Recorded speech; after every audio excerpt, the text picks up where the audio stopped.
The most liberating truth I've ever discovered is knowing that who I really am doesn't suffer.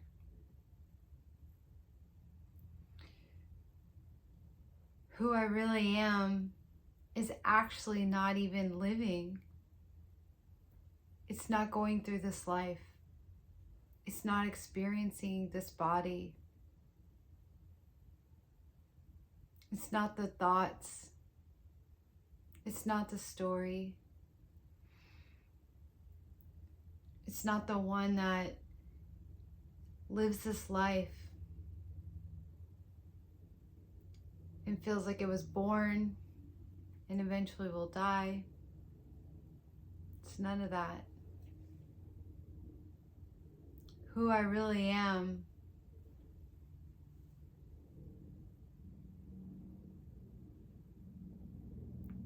is just this. It's bliss. It already is nirvana. It already is heaven. In fact, it's beyond names, it's beyond words, it's beyond even feelings. It's beyond. And yet it's right here.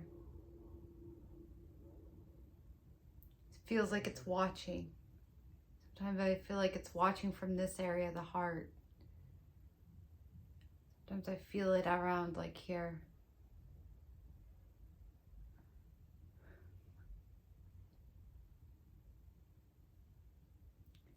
The more I sit in silence, the more this is experienced.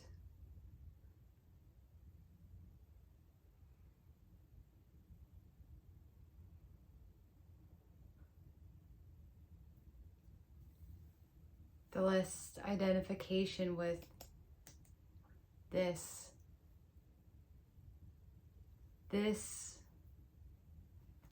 thing is like a Barbie doll. But when I suffer, it's because I thought I was that Barbie doll. I get so wrapped up in playing her. I call her Candace. And she lives this life. And she thinks she has to pay the bills and maintain a life and do the dishes and get everything done and pay taxes and take care of a body and don't get too fat and don't get sick and make sure, she says all the right things to all the right people, and every day it's rinse repeat. Just make sure this thing doesn't die. Make sure this thing didn't start a war. Make sure this thing, checks all the boxes and, makes as many people happy and proves her love and also looks super pretty while doing it and, lives this bomb life. When I forget that I'm not this, I suffer. I get lost in the dream. I get lost in the body and in the thoughts and in these feelings. They feel so real. That stress that often resides right here, or that bellyache, that tension. Oh, the tension feels so real. It's so dense. So tight. The weight of the world sitting, all because of a belief, thinking that this Barbie, this body, these thoughts, this mind is real, that it has somewhere to be, something to prove, something to fulfill, a purpose, a dream, a life, love that it's supposed to do and have and want and need. But it's not true. All the greatest minds have been pointing us to this. Even a sweet little nursery rhyme song has pointed to this is all but a dream. When we get really, really quiet, we know this. I know this. You know this. Because we're one. We're one. You are all there is, and I'm a reflection of you. We're all the same.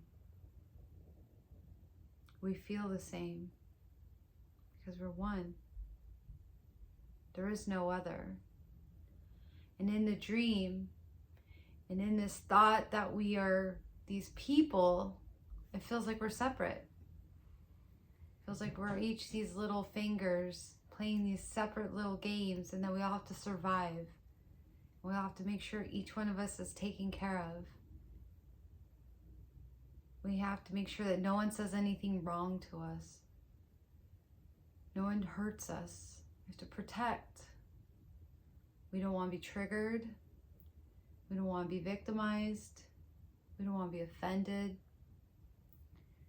We don't want anything to impede on our survival of any sort, because we think we're these individual little beings all fighting for survival, to maintain something, to prove our worth, to have our little kingdom on earth. And so before we die, we gotta make sure that we got to the top of the hill and that we were somebody, that we achieved some sort of status or legacy, that we had enough followers and enough comments and enough people bowing to us, verifying our worth. And then we suffer the whole way through. It's never enough.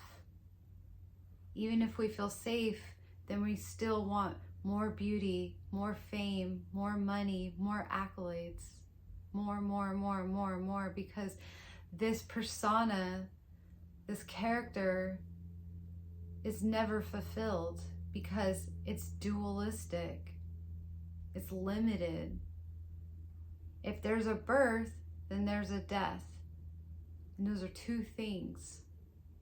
Those are dual. And one, all of us are just one. We're eternal. There is no birth. There is no life. There is no death. There is nothing. We are unhurtable. The one that we all are, cannot be hurt.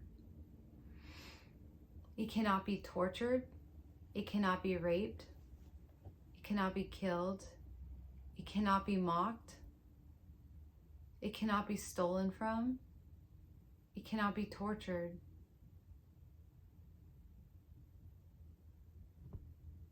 It cannot be offended, judged, hated.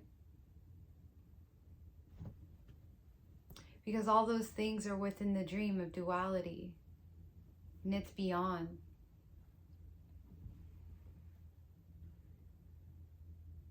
It's unlimited. It can't even be grabbed or reached. You can't hold on to it. You can only know it in this single moment. This moment. In this moment. But you can't hold on to it. You can only be with it.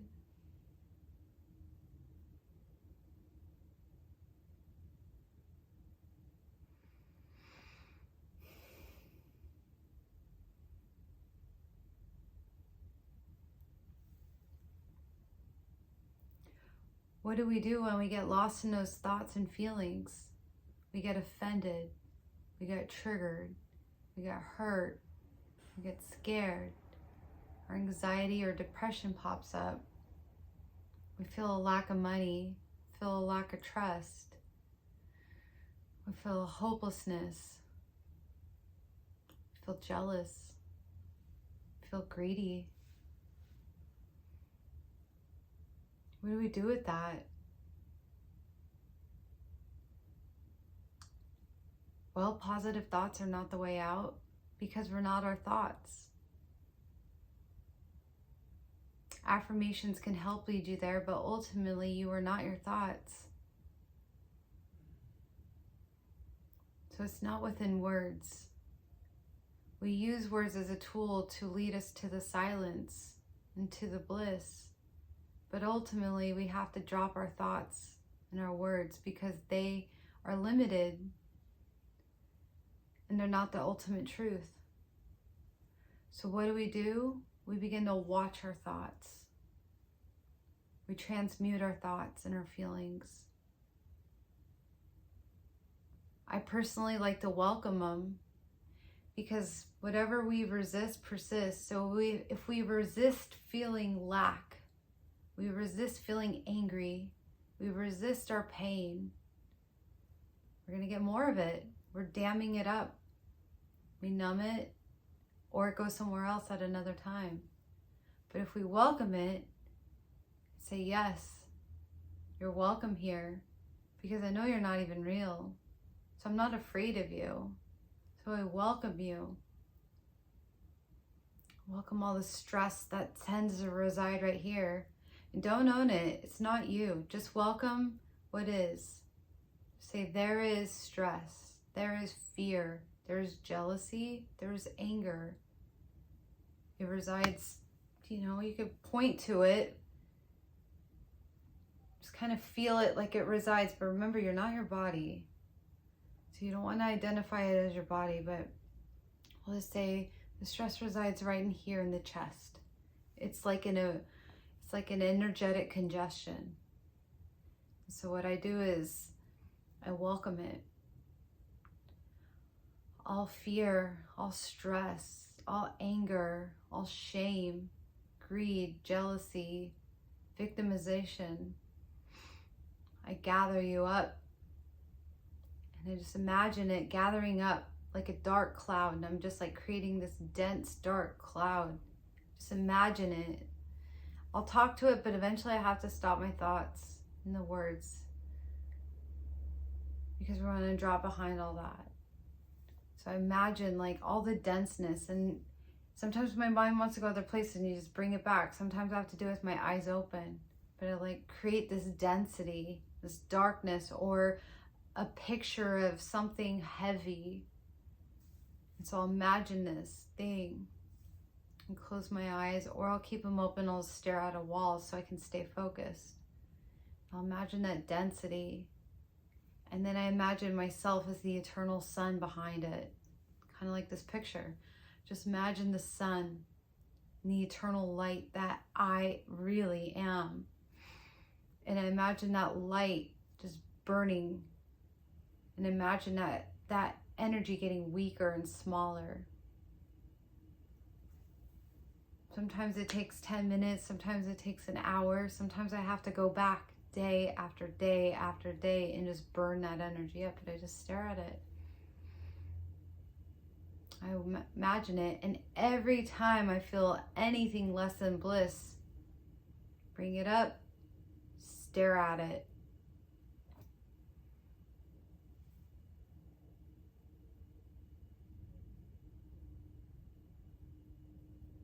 Just imagine it getting smaller and weaker.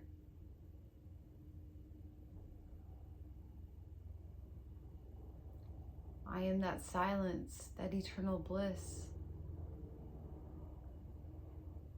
that peace. And you just, if you get distracted, your mind goes somewhere, just keep reminding yourself, I am the eternal light. I am peace. This is where you use your thoughts, or a mantra, all is well, or I am. And another technique is self-inquiry. You ask, who has those feelings? I would say Candace. Who is Candace? Me. Who is me?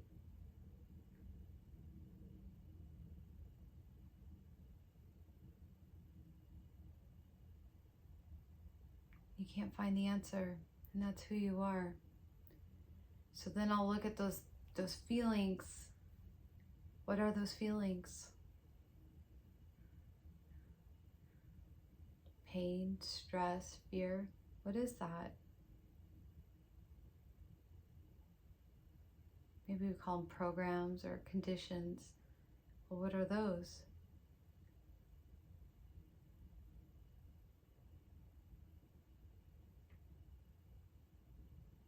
You just watch and you keep asking, what is that? Until there's nothing. Another visualization is, think about when you were trying to read something on your phone, on the internet, and all of a sudden a pop-up comes up. It's like advertisement comes up and you're trying to read, you're trying to scroll, and it's just like bothering you, and you're like, come on, and you're trying to find the X to get out of it, and all of a sudden it ends up taking you to that other screen.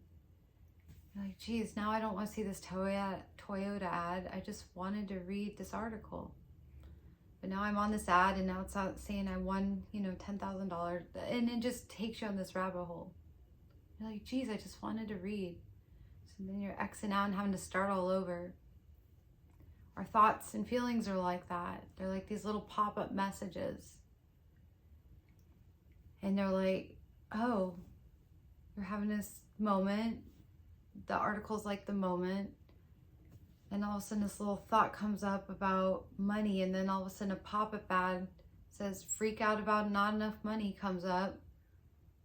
And all of a sudden your attention's diverted, and it opens up the whole freak out about money and lack and bills and taxes and debt and credit cards. It just takes you on this whole rabbit hole. You're like, geez, I just wanted to enjoy my day. I was just thinking about money because I have to pay for this new dress I just bought, and now I'm spiraled down and freaking out about money when all I was trying to do was enjoy myself and buy this dress. Our thoughts and feelings are like that. These are these little pop-up things, and the way to shut them out is to do with a self-inquiry or transmutation into a stop. What is that? Put the light on it. Blast your eternal light, your bliss.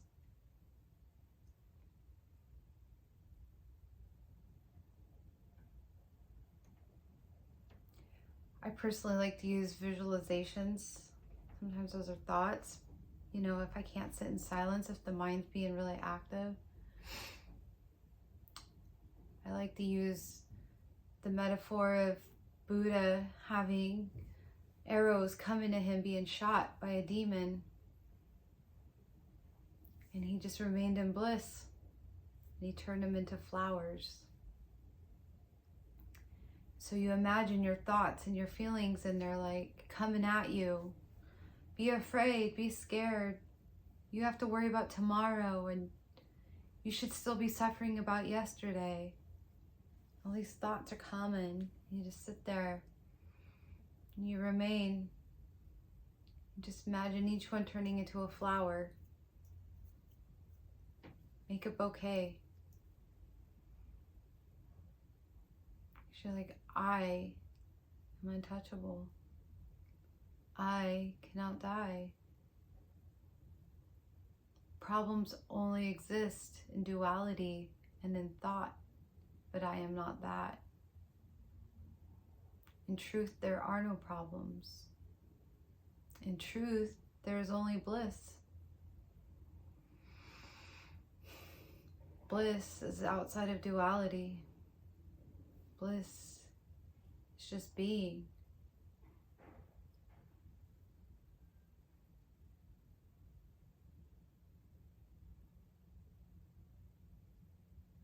So you just sit. You just watch your fears surface. Often it's the same ones over and over again. You just watch them. Just let them burn. Let them burn in that sun or in that fire. Turn them into flowers. Turn them into sparkles. Just watch it become nothing. Spaciousness within your psyche.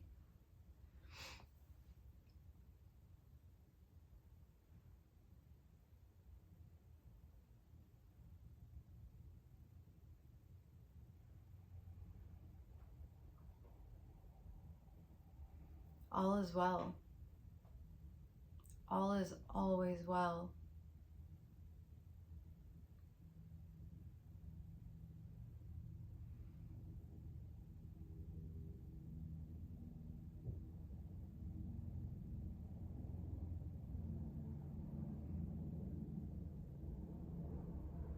Be here now.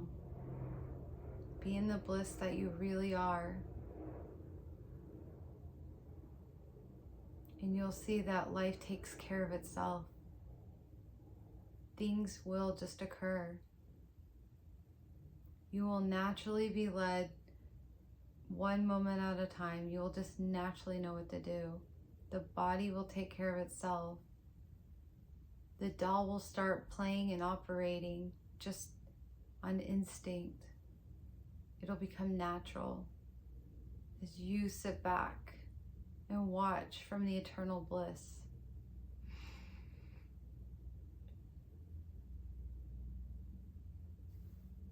There's really nothing you can do otherwise. You thought you had control over your body and your life, but you never really did. You were actually just suffering over it.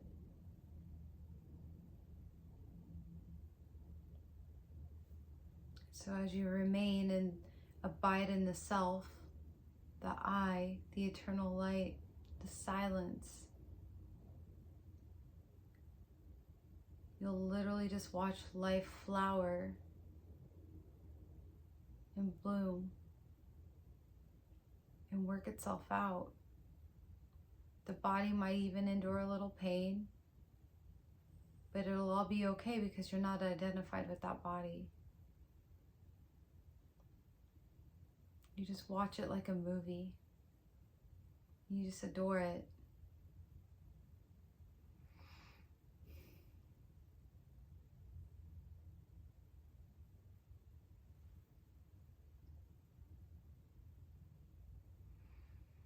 All is well.